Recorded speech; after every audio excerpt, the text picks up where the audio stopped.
Hello mga kahiwa. So nandito na naman po tayo sa ating bagong episode ng ating Hiwaan Channel. So ayan na nga po at mayroon dumating na naman kanina ang ating parcel. So ito naman po ay halagang 27 pesos. So ayan, laman naman po niya ay adhesive wall phone holder storage. So tatlong piraso po siya.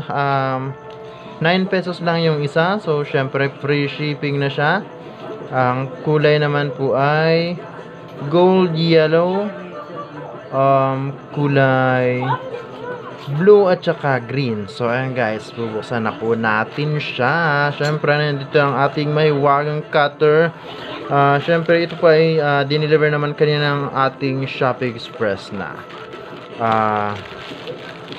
delivery rider. Syempre, yung kakilala natin ang nag-deliver ulit. Ano po?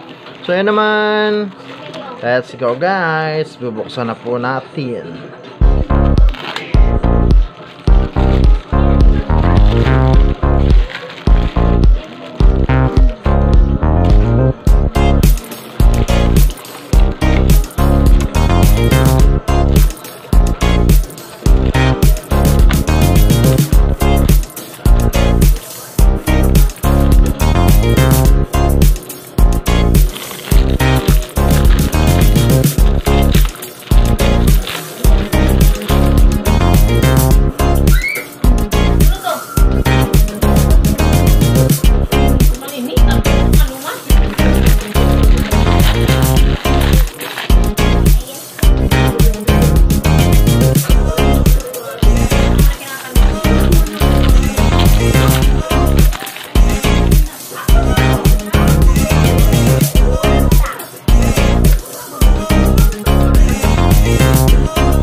Ito na nga guys yung in-order natin. Ano po? So tama naman yung kulay niya.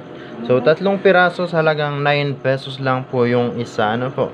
So 27 pesos lang yung binayaran natin. So ayan, ang bait naman ng seller.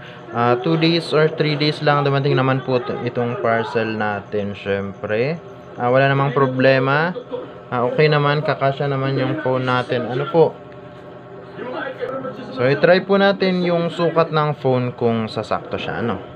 So, ito naman ay Oppo A5s. So, ayan. Yun. So, saktong-sakto po siya, ano. So, tamang-tama siya sa kapag nilagay sa pader. Ano po? So, ayun.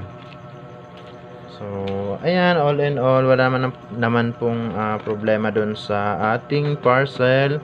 So, syempre, thank you, guys. Subscribe na po yung mga hindi pa nag-subscribe. And syempre, yun, para sa mga susunod pa nating mga videos. Thank you, and bye-bye.